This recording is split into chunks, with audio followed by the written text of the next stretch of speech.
할렐루야. 지난 한 주간도 모두 평안히 잘 지내셨는지 모르겠네요.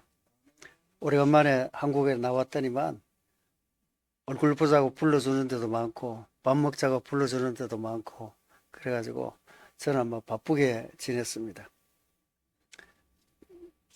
이게 오늘 여러분과 함께 나누고자 하는 이 잠언 22장 9절 말씀은 제가 네팔에서 심심해서 성경을 넘기다가 딱 눈에 돌았던 거예요. 근데 이 짧은 이 한 구절의 말씀이 저한테 굉장한 임팩트를 주었습니다. 그래서 깊이 묵상하다가 오늘 이렇게 설교를 하게 되었습니다. 선한 눈을 가진 자는 복을 받으리니 그리고 이는 양식을 가난한 자에게 주민이라. 이렇게 잠언 22장 9절 말씀이 기록되어 있습니다. 사람은 누구나 복을 원합니다. 불행을 원하는 사람은 세상에 아무도 없습니다. 누구나 잘 되기를 원하고 평안하기를 원하고 삶에 하나님의 은혜가 가득하기를 원합니다. 그래서 늘 우리는 복을 구하고 있지요. 그리고 우리의 삶에 하나님의 은혜가 늘 가득하기를 원합니다. 그래서 우리는 늘 복을 구하고 자녀를 위해서도 복을 구하고 그리고 가정을 위해서도 복을 구하고 또 교회를 위해서도 복을 구하고 우리의 앞날을 위해서도 복을 구합니다. 그런데 문제는 우리가 생각하는 복과 또 하나님께서 말씀하시는 복 사이에는 때때로 적지 않은 차이가 있다는 사실입니다. 우리는 복을 말할 때 대개 더 많이 갖는 것을 먼저 떠올립니다. 더 넉넉한 형편, 더 안정된 삶, 그리고 더 건강한 몸, 더 형통한 길을 우리는 늘 생각을 하곤 합니다. 물론 이런 것들도 하나님의 은혜 안에 있는 귀한 선물일 수 있습니다. 그러나 성경은 거기서 한 걸음 더 나아갑니다. 성경은 복을 단순히 많이 소유하는 상태로만 말하지 않고 하나님께 받은 은혜가 그 사람 안에 머물지 않고 이웃을 향해 흘러가는 삶으로 설명을 하고 있습니다. 다시 말하면 성경은 복을 창고의 크기로 판단하지 않고 마음의 넉넉함과 그 가진 손이 어디로 향하는지 그 방향으로 보여주고 있습니다. 잠언 22장 9절 말씀은 바로 그 진리를 아주 짧지만 강하게 들려줍니다. 선한 눈을 가진 자는 복을 받으리니 이는 양식을 가난한 자에게 주민이라. 이 말씀을 가만히 들여다보면 참 놀랍습니다. 하나님은 복 있는 사람을 설명하실 때 먼저 그 사람의 재산을 말씀하지 않습니다. 그 사람이 얼마나 성공했는지, 얼마나 높이 올라갔는지, 얼마나 넓은 집에 사는지 말씀하지 않으십니다. 하나님은 그 사람의 눈을 보십니다. 그리고 그 눈이 결국 어떤 손을 만들어내는지를 보십니다. 선한 눈을 가진 사람, 그래서 가난한 자에게 양식을 줄 아는 사람, 하나님은 바로 그 사람을 복 있는 사람이라고 말씀하십니다. 이 말씀의 앞에 서면 우리는 자연스럽게 자신을 돌아보게 됩니다. 나는 복을 달라고 기도하는 사람인가? 아니면 이미 받은 복을 흘려 보내는 사람인가? 나는 하나님의 은혜를 자꾸 내 안에만 쌓아두는 사람인가? 흘려보내는 통로가 되는 사람인가? 하나님은 오늘 우리에게 복의 모양을 새롭게 가르쳐 주고 계십니다. 복은 움켜쥐는 데 있지 않고 하나님께 받은 것을 하나님의 마음으로 나누는 데 있는 것입니다. 오늘 말씀을 통해 우리 모두의 시선이 바뀌고 마음이 열리고 손의 방향이 바뀌는 은혜가 있기를 바랍니다. 그래서 복을 구하는 사람을 넘어서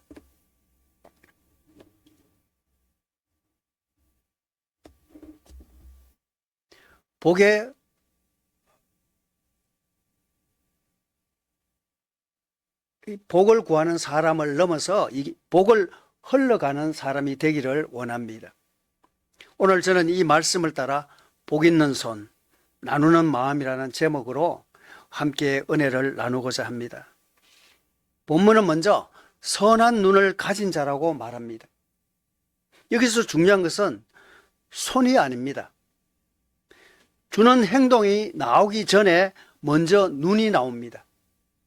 성경은 사람의 행동 이전에 사람의 시선을 먼저 다루고 있습니다. 왜냐하면 사람은 보는 대로 생각하고 그리고 생각하는 대로 판단하고 판단하는 대로 행동하기 때문입니다.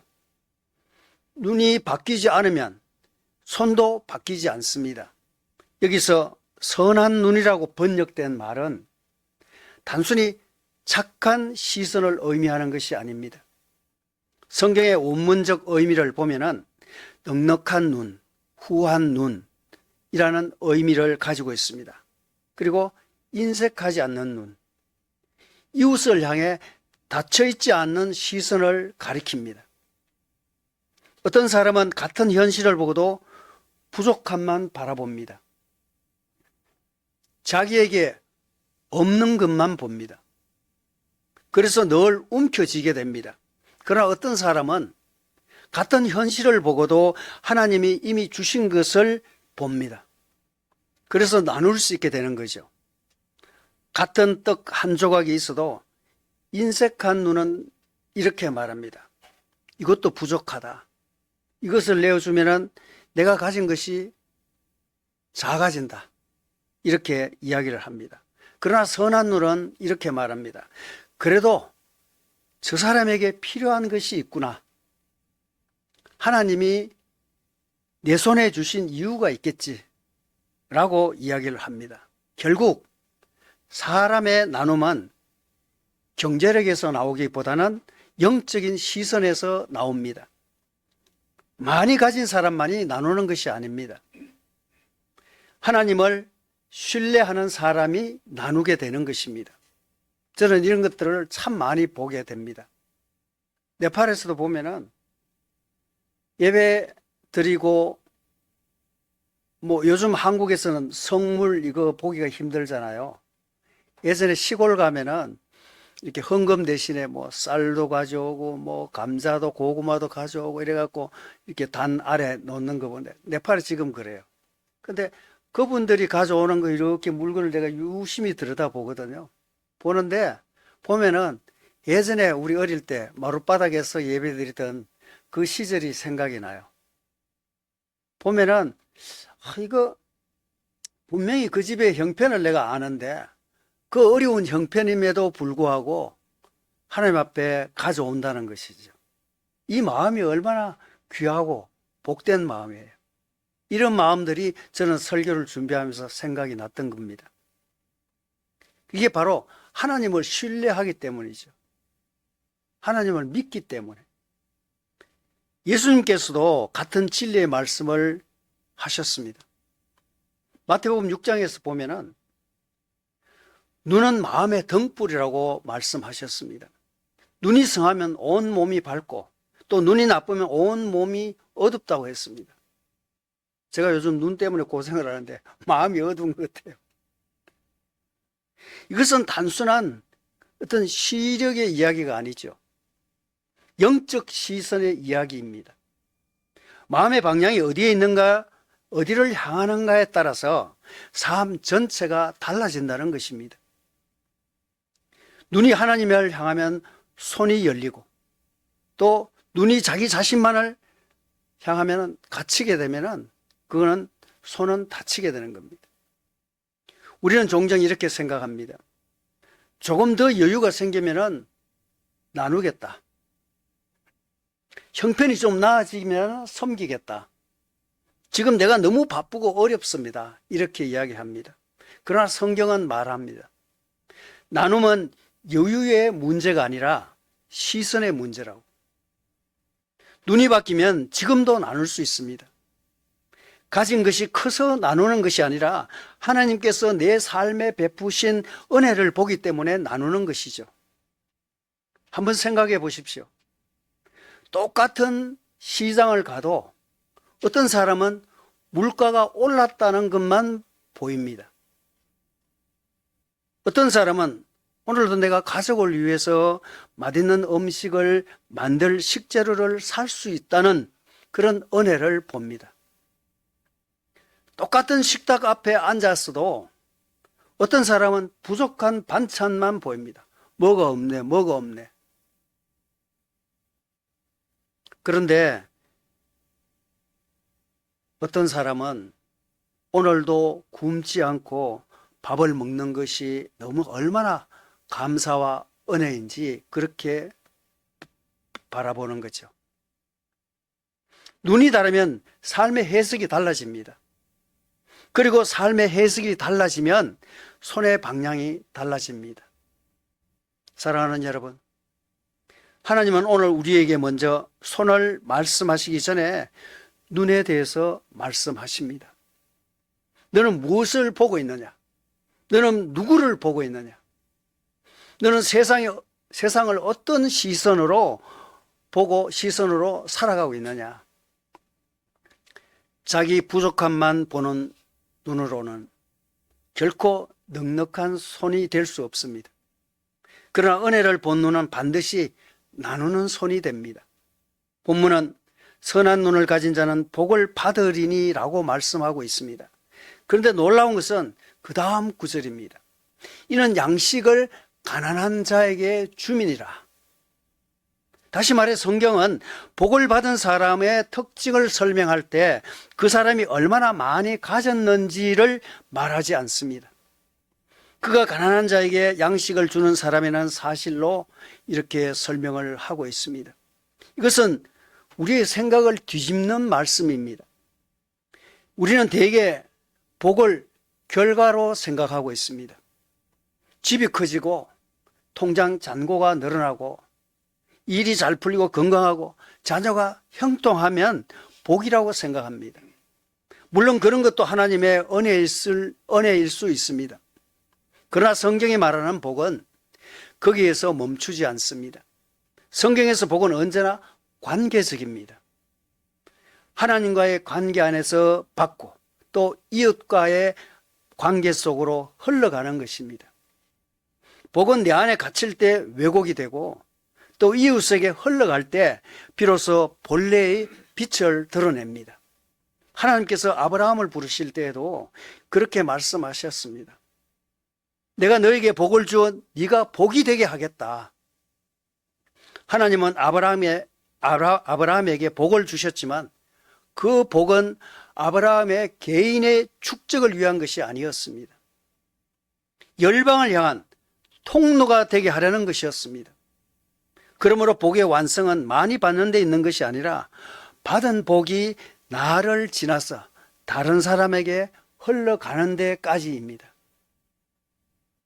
잠언 22장 9절 말씀은 여기에 나오는 이 사람은 양식을 가난한 자에게 줍니다. 여기서 양식은 단지 빵 한 덩이만의 의미가 아닙니다. 그 사람의 삶에서 실제로 필요한 것을 내어놓는 것을 의미합니다. 배고픈 자에게는 먹을 것을, 그리고 외로운 자에게는 따뜻한 말, 지친 자에게는 위로, 절망한 자에게는 격려, 길 잃은 자에게는 복음. 이것이 다 양식입니다. 하나님은 우리가 세상 속에서 그런 양식을 나누는 사람이 되기를 원하십니다. 예수님께서 오병이어의 기적을 행하신 그런 장면을 한번 우리가 떠올려 보십시오. 저는 선교제에서 수시로 이 오병이어의 사건을 굉장히 상상하면서 실제로 내가 그 장면에 속에 있다고 생각할 때가 참 많거든요. 왜냐하면 내가 그런 기적을 늘 체험을 하고 살기 때문에 그렇습니다. 수많은 무리가 배고파하던 그 들판에서 제자들은 어떻게 생각했습니까? 그들은 현실적이었습니다. 현실만을 생각했습니다. 현실적으로 계산만 했던 거죠. 이 많은 사람을 우리가 어떻게 먹여? 이 사람들을 먹이려면 벌써 이렇게 계산이 앞섰던 거죠. 그래서 그들의 입에서 나왔던 말이 뭡니까? 이 많은 사람 그냥 보내십시오. 각자 그냥 먹을 것을 해결하도록 하십시오. 그렇게 이야기를 했어요. 그들의 말은 틀린 말이 아니었어요. 아주 현실적이고 합리적이었습니다. 그러나 예수님은 너희가 먹을 것을 주라고 말씀하셨습니다. 제자들의 눈에는 부족만 보였죠. 그러나 예수님의 눈에는 하나님의 풍성함이 보였습니다. 하나의 보리떡 5개와 물고기 2마리는 인간의 계산으로는 너무 적었습니다. 하지만 그 적은 것이 예수님의 손에 들려질 때 수많은 사람을 먹이는 은혜의 통로가 되었습니다. 여기서 중요한 것은 양의 많고 적음이 아니었습니다. 누구의 손에 들려지는가였습니다. 우리가 가지고 있는 것이 작아 보여도 주님의 손에 올려드리면 그 작은 것이 누군가의 생명을 살리는 양식이 될 수 있습니다. 어떤 시골 교회에 매우 가난한 한 권사님이 계셨습니다. 형편이 넉넉하지 않아 늘 검소하게 생활하셨는데, 그런데 그분은 매주 예배를 마치고 돌아갈 때 교회 근처에 혼자 살고 있는 그런 노인을 찾아가서 작은 반찬통, 우리 권사님이 주시듯이 작은 반찬통 하나를 이렇게 놓고 오곤 했습니다. 특별한 음식도 아니었습니다. 집에서 그냥 끓인 국 조금, 그리고 김치 조금, 때로는 뭐 감자, 고구마 이 몇 알을 놓고 왔습니다. 누군가 보면은 너무 작은 나눔일 수 있습니다. 그러나 그 노인은 눈물을 흘리면서 말했습니다. 내가 먹는 이 반찬보다 더 고마운 것은 누군가가 나를 잊지 않았다는 사실입니다. 나눔은 단지 물건을 전달하는 행위가 아닙니다. 하나님이 한 사람을 기억하고 계신다는 사실을 보여주는 사건입니다. 사랑하는 여러분, 복은 물질로 통장에만 기록되는 것이 아닙니다. 복은 누군가의 식탁 위에, 또 누군가의 눈물 속에, 누군가의 기도 제목의 응답 속에 기록이 됩니다.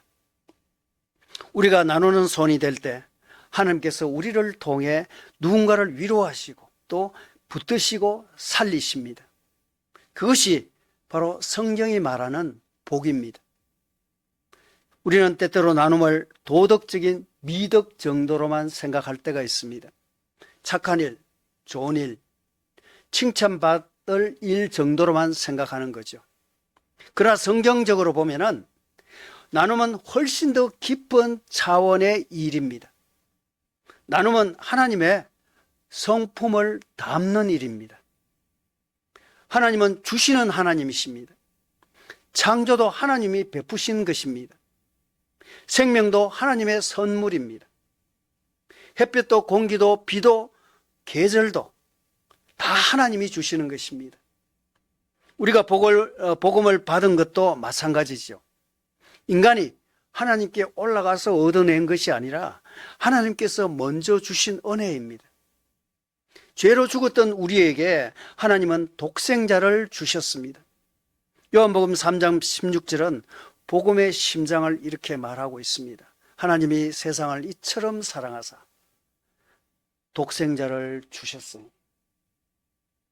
기독교 신앙의 중심에는 언제나 주심이 있습니다. 그러므로 나누는 삶은 단순하게 착하게 사는 삶이 아닙니다. 하나님의 마음을 품고 사는 그런 삶이죠. 주는 사람은 하나님의 형상을 더 선명하게 드러냅니다. 반대로 자기만을 위해 움켜쥐는 삶은 하나님의 넉넉하심보다 세상의 두려움을 더 닮아갑니다. 예수님을 보십시오. 예수님의 생애는 철저히 내어주심의 생애였습니다. 시간을 내어주시고 말씀을 내어주시고 손길을 내어주시고 눈물을 내어주시고 마지막에는 자신의 몸까지 내어주셨습니다. 떡을 떼어 제자들에게 주시면서 이것은 너희를 위하는 내 몸이라고 말씀하셨습니다. 예수님의 손은 병든 자를 만지는 손이었고 배고픈 자를 먹이시는 손이었고 죄인을 정죄하기보다는 일으켜 세우는 손이었고 또 결국 십자가 위에서 못 박히는 손이었습니다. 그 손은 세상을 구원하는 손이었습니다. 그러므로 잠언 22장 9절의 말씀은 그저 구제의 한 원칙을 말하는 것이 아니라 그리스도를 닮은 삶의 방향을 말하는 것입니다. 선한 눈을 가지고 가난한 자에게 양식을 주는 사람은 예수님과 같은 길을 걷는 사람입니다. 복 있는 손은 결국 십자가를 통과한 손입니다. 은혜를 아는 사람만이 내어줄 수 있는 손입니다. 여기서 우리는 매우 중요한 사실을 깨닫게 되는데요. 진짜 나눔은 남는 것에서 오는 것이 아니라 은혜를 기억하는 데서 오는 것입니다. 내가 얼마나 큰 용서를 받았는지 기억하는 사람, 내가 얼마나 많은 자비를 받았는지를 기억하는 사람, 내가 얼마나 많은 인내와 사랑을 하나님께 받았는지 아는 사람은 다른 사람에게 우리가 인색할 수가 없습니다. 어떤 사람이 누군가의 허물을 쉽게 품지 못하고 작은 손해에도 민감하고 자기 시간 조금 내는 것도 아까워하고 물질을 베푸는 것에 늘 계산적이라면 그 뿌리에는 단지 성격의 문제가 아니라 은혜의 망각이 있을 수 있습니다. 자기가 받은 은혜를 잊어버렸다는 거죠. 내가 받은 것이 얼마나 큰지를 잊어버리면 나는 언제나 적게 가지고 있다고 느끼게 됩니다. 주님, 내가 받은 것이 너무 많습니다. 이 작은 것이라도 흘려보내게 하소서. 그래야지만 교회는 본질적으로 나누는 공동체가 됩니다. 교회는 많이 가진 사람들만이 모인 곳이 아니라 많이 용서받은 사람들이 모인 곳입니다. 많이 용서받은 공동체는 많이 나눌 수밖에 없습니다. 물질만이 아니라 사랑과 용서와 격려와 그리고 기도와 복음을 함께 나누는 그런 공동체, 그런 공동체가 바로 교회가 되어야 되는 것입니다. 그럴 때 세상은 교회를 통해서 하나님 아버지의 넉넉하심을 보게 되는 것입니다. 사람들은 흔히 나눔을 제가 표현이 좀 그렇다면 손해라고 봅니다. 좀 내가 가지고 있는 것이 자꾸 없어진다 이렇게 생각하는 거죠. 내 것을 자꾸 드러내기 때문이죠. 그러나 성경은 오히려 반대로 말하고 있습니다. 나누는 사람은 복을 받는다고 말입니다. 왜 그렇습니까? 하나님 나라에서는 내어주는 것을 잃는 것이 아니라 오히려 더 깊은 은혜 안으로 들어가는 길이기 때문입니다. 물론 이 말씀을 단순한 보상의 논리로 이해해서는 안 됩니다. 내가 주면 하나님이 더 많은, 더 큰 것으로, 더 큰 돈으로 갚아주신다는 그런 식의 계산은 성경이 말하는 복과 거리가 멉니다. 성경이 말하는 복은 하나님과 동행하는 기쁨이고 하나님 마음에 합한 삶을 사는 충만함이며 또 나를 통해 누군가 살아나는 것을 보는 거룩한 기쁨입니다. 사도행전에서 바울은 주는 것이 받는 것보다 복이 있다, 그런 주님의 말씀을 전합니다. 왜 주는 것이 더 복이 됩니까? 받을 때는 내 손에 채워지지만 줄 때는 내 존재가 하나님의 통로, 복의 통로가 되기 때문입니다. 받을 때는 필요가 해결되지만 줄 때는 내 영혼이 하나님의 나라의 흐름 속으로 들어갑니다. 받을 때는 만족이 있지만 줄 때는 기쁨이 있습니다. 그리고 그 기쁨은 세상이 주는 기쁨입니다. 어제 제가 의사들과 만나는 그런 모임이 있었습니다. 그 모임에 갔는데 북한에서 탈출한 이제 탈북민인데 여자분이에요. 그분이 탈북했다가 탈북은 나중에 했는데 이제 생활이 어려우니까 중국으로 많이 갔는데 중국에서 인신매매 당하고 붙들려오고 가고 했는데 그 가운데서 중국에 있는 교회에 가게 된 거예요. 그래서 하나님을 만났는데 이분은 이야기를 들어보니까 성경이 뭔지도 모르고 아무것도 모르던 그런 분인데 그냥 마음속에 기도하면은 자기가 살 수 있겠다는 마음이 들더래요. 감옥에 들어가서, 교화소에 들어가서. 그래서 그 하는 그 모든 이야기들을 들어보니까 정말 고통 속에서 살아난 그런 분이더라고. 그런 분인데, 근데 어제 내가 봤던 그분의 얼굴은 그런 고통 속의 그림자가 하나도 안 보여요. 그야말로 얼굴이 달덩어리처럼 훤한 거예요. 얼마나 그 마음속에 하나님의 기쁨, 이런 것들이 있어. 다니면서 계속 퍼주는 거예요. 뭐 물질을 퍼주는 게 아니고 그 속에 있는 기쁨, 행복을 함께 나누는 거예요. 이렇게 나누어 줄 때 그게 복이죠. 그런 기쁨은 세상이 줄 수 없는 기쁨입니다. 실제로 나눔을 해본 사람은 압니다. 정작 도움을 받은 사람보다 오히려 도운 사람이 더 감동받고 더 감격하여 울 때가 있습니다. 왜 그렇습니까? 하나님께서 그 순간 우리의 굳은 마음을 녹이시고 우리의 영혼을 더 넓게 하시기 때문입니다. 나눔은 상대를 위한 일인 동시에 내 영혼을 치료하는 일입니다. 움켜쥐는 손은 점점 굳어가지만 이렇게 펴진 손은 계속 살아나게 됩니다. 한 목사님이 어느 겨울 밤에 교회 근처에서 떨고 있는 노숙인을 보았다고 합니다. 잠시 망설여졌습니다. 피곤했고 또 집에 빨리 가고 싶었고 또 솔직히 귀찮았던 마음이 있었던 것 같아요. 그런데 마음속에서 자꾸만 그냥 지나치지 말라는 그런 부담이 왔습니다. 결국 그분을 위해서 따뜻한 음식을 사주고 또 잠시 이야기도 들어주고 또 담요도 전달해주고 뭐 이렇게 집으로 돌아가는 길에 이제 목사님께서 문득 이렇게 깨달음이 있었답니다. 자신이 그 사람을 살린 것이 아니라 그 사람을 통해 목사님 자신이 다시 살아났다는 것을 깨달았다고 합니다. 나눔은 상대만 돕는 것이 아닙니다.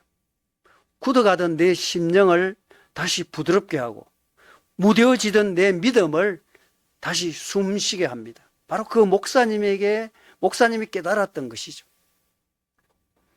교회가 살아있다는 증거가 뭡니까? 예배당 크기만이 아닙니다. 프로그램의 수만이 아닙니다.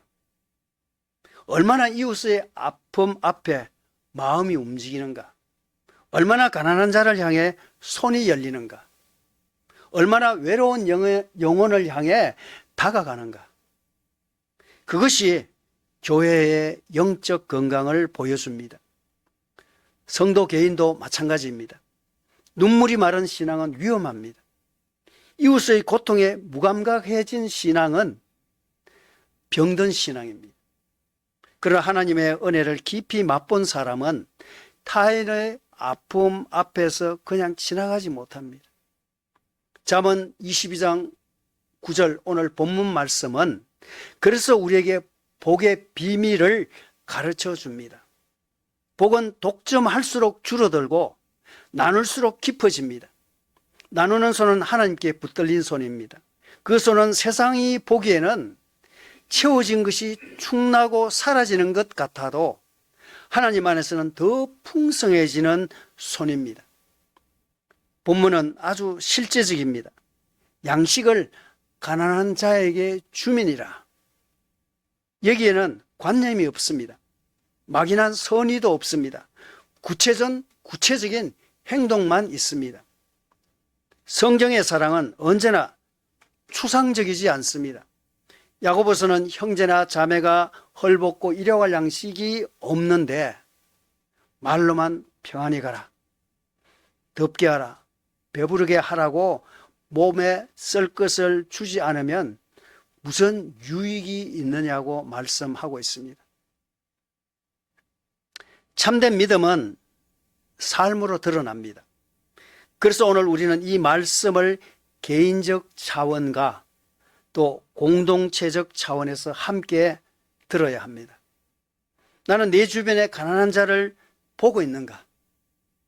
여기서 가난한 자는 그냥 경제적으로 어려운 사람을 뜻하지 않습니다. 물론 실제로 굶주린 사람, 어려운 이웃을 외면해서는 안 됩니다. 그러나 성경은 더 넓은 의미에서 마음이 지친 사람, 그리고 관계가 깨어진 사람, 우리의 위로가 필요한 사람, 소망이 끊어진 사람도 포함해서 우리 앞에 있는 연약한 자를 보게 합니다. 어떤 이는 돈이 필요합니다. 어떤 이는 말을 들어줄 사람이 필요합니다. 어떤 이는 병실을 찾아와 손 한번 잡아줄 사람이 필요합니다. 어떤 이는 자녀 교육 때문에 밤새우는 부모입니다. 저마다 우리가 행복하고 기쁨을 누리며 살고 있는 것 같지만 다 개인적인 사정이 있죠. 말 못할 그런 사정이 있죠. 그런 것들을 위해서 직접 내게 귀로 듣는 건 아니지만 위에서 하나님 들어주실 줄 믿고 기도해주고 함께 손잡고 두들겨주고 등을, 이런 것들이 우리 개인의 모습으로 변화되어야 합니다. 이제 대한민국도 이주민들이 얼마나 많이 있습니까? 그런 이주민들을 찾아가서 특히 이 구로에 엄청난 이주민들이 있죠. 위에서 기도하고, 어떤 사람들은 신앙은 있으나 교회 안에서 받은 상처, 지쳐있는 그런 상태, 이런 것들 때문에 이제 기도할 힘조차 없는 그런 사람들이 있을 수 있습니다. 그런 사람들을 향해 하나님은 우리에게 묻습니다. 너는 그 사람에게 어떤 양식을 줄 수 있느냐?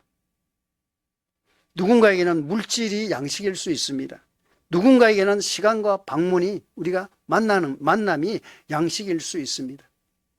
누군가에게는 진심 어린 한 문장의 격려가 양식일 수 있습니다. 누군가에게는 복음의 말씀이 가장 절실한 양식이 될 수 있습니다. 그러나 우리의 나눔은 너무 좁게 생각해서는 안 됩니다. 하나님은 우리 각 사람에게 서로 다른 방식으로 양식을 나누게 합니다. 예수님께서 말씀하신 선한 사마리아인을 비유를 한번 떠올려 보십시오. 강도 많은 자를 제사장도 지나쳤고 레위인도 지나쳤습니다. 그들이 어쩌면 종교적으로는 바른 사람이었을 것입니다. 그러나 그들의 눈은 닫혀 있었습니다. 반면 사마리아인은 우리가 말씀 안 드려도 너무 잘 알죠. 너무 불쌍히 여겼습니다. 이것은 바로 보았다는 그 사실이 중요합니다. 그런 상처를 받고 아픔을 받고 그냥 지나치지 못했습니다. 그리고 기름과 포도주를 붓고 자기 짐승에 태우고 주막으로 데려가서 돌보았습니다. 바로 이것이 선한 눈이고 복 있는 손입니다. 이웃사랑은 감정이 아니라 행동으로 증명됩니다. 교회는 바로 그런 사람들을 길러내야 합니다. 교회 안에서만 경건한 사람이 아니라 세상 속에서 누군가의 상처를 보고 멈출 줄 아는 사람, 누군가의 필요를 보고 손을 내밀 줄 아는 사람, 누군가의 외로움을 보고 다가갈 줄 아는 사람, 그런 사람이 우리는 되어야 합니다. 그런 성도들이 많아질수록 그 교회는 복받은 교회입니다. 이점에서 우리는 우리 자신의 마음을 한번 돌아봐야 할 것 같습니다. 나눔이 어려운 이유는 형편 때문만이 아닙니다. 상처받을까 두렵고 손해볼까 염려되고 그리고 내일이 불안하여 우리의 마음이 쉽게 다치기 때문입니다. 선의를 베풀고 오해를 받거나 길이와 다른 방향을 만나면은 우리는 어느새 이제 그만하자. 저건 위험한 일이야. 함부로 다가가서는 안 돼. 이렇게 마음을 접고 싶어집니다. 그러나 하나님은 그런 우리를 포기하지 않으셨습니다. 우리가 쉽게 잊고 감사하지 못할 때에도 하나님은 여전히 해를 비추고 비를 내리십니다. 그러므로 우리는 사람의 반응 때문에 선을 멈추는 자가 아니라 하나님의 은혜를 기억하기 때문에 선을 이어가는 자가 되어야 할 것입니다. 물론 지혜와 분별은 필요합니다. 그러나 그것이 냉랭함과 무관심의 변명이 되어서는 안 될 것입니다. 중요한 것은 내 마음이 여전히 하나님께 붙들려 이웃을 향해 열려 있는가라는 것입니다. 혹 누군가 지금은 너무 지쳐 있어서 누군가를 돌볼 힘조차 없다고 느낄 수 있습니다. 그러나 바로 그런 우리에게도 복음은 열려 있습니다. 우리는 본래 사랑에도 소망에도 의에도 가난한 자들이었지만 예수님께서 우리를 먼저 찾아오셔서 자신을 내어주셨습니다. 그러므로 신앙의 출발은 내가 나누어야 한다가 아니라 나는 이미 큰 은혜를 받았는데 있습니다. 복 있는 손은 억지에서가 아니라 은혜에 감격한 마음에서 열립니다. 예수님은 나눔을 말씀만 하신 분이 아니라 친히 나눔이 되신 분이십니다. 그분의 손은 병든 자를 만지시고 넘어진 자를 일으키시고 버림받은 자를 품는 손이었습니다. 그리고 마침내 그 손은 십자가에 못 박히셨습니다. 인간은 움켜쥐지만 예수님은 내어주셨습니다. 인간은 계산하지만 예수님은 사랑하셨습니다. 그래서 예수님의 손이 가장 복 있는 손입니다. 그 손이 우리를 만졌기에 우리가 살았습니다. 성찬의 자리에서 예수님은 떡을 떼어 주셨습니다. 떡은 떼어질 때 나누어지는 것이고 또 그 나눔은 생명을 살립니다. 예수님의 몸도 찢기셨지만 그 찢기심으로 우리가 생명을 얻었습니다. 그러므로 교회는 자기만을 위해서 존재하는 그런 공동체가 아니라 이웃 생명을 위해서 자신을 내어놓는 그런 공동체입니다. 오늘 본문은 단순히 착하게 살라는 말이 아니라 십자가의 은혜를 받은 자답게 살아라는 그런 초대입니다. 삶의 끝에서 주님 앞에 남는 것은 우리가 얼마나 많이 모았는가가 아닙니다. 오히려 우리의 손이 얼마나 따뜻했는지, 우리의 삶을 통해 누군가 하나님의 위로를 경험했는지를, 그것이 남을 것입니다. 우리가 건넨 작은 친절, 조용한 기도 하나가 누군가에게는 다시 살아갈 힘이 되었을지도 모릅니다. 하나님의 손에 붙들린 작은 사랑은 사람을 살립니다. 그러므로 주님은 거창한 것을 요구하지 않으십니다. 다만 내 손에 있는 것으로 시작하라고 말씀하십니다. 내 앞에 있는 사람을 외면하지 말고 내가 받은 은혜를 내 안에 가두지 말라고 하십니다. 혹 오늘도 그래도 내 손은 비어 있습니다 라고 느끼시는 분이 계신다면, 주님은 우리가 나누기 전에 먼저 우리를 채우신 분이시라는 것을 기억하십시오. 우리가 사랑하기 전에 먼저 우리를 사랑하셨고, 우리가 죽기 전에 먼저 생명의 떡을 우리에게 먹이셨습니다. 그러므로 우리가 실망하거나 낙심하거나 그렇게 할 필요가 없습니다. 주님께 체험을 받은 사람은 다시 나눌 수 있고, 주님께 위로를 받은 사람은 다시 위로할 수 있습니다. 그러나 오늘 우리의 손이 이런 비어있는 빈손일지라도 주님께 올려드립시다.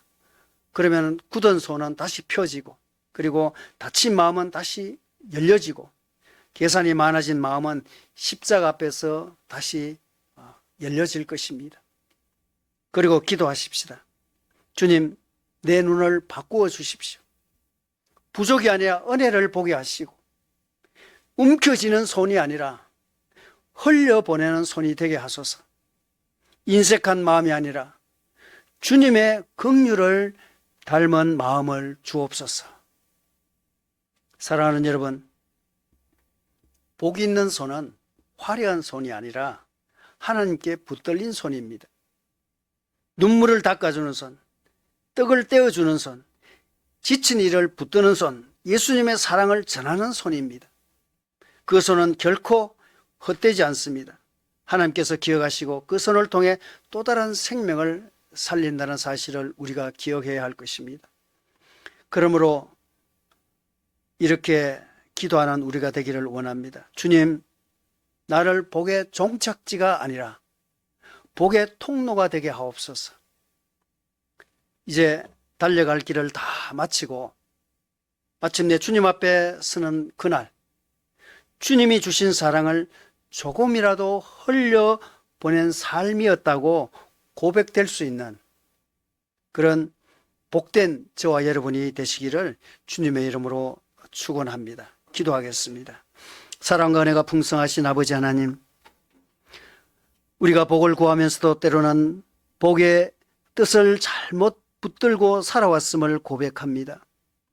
부족만 바라보던 눈을 열어주시고 이미 받은 은혜를 깊이 깨닫게 하셔서 우리 안에 머문 사랑이 이웃에게 흘러가게 하여 주시옵소서.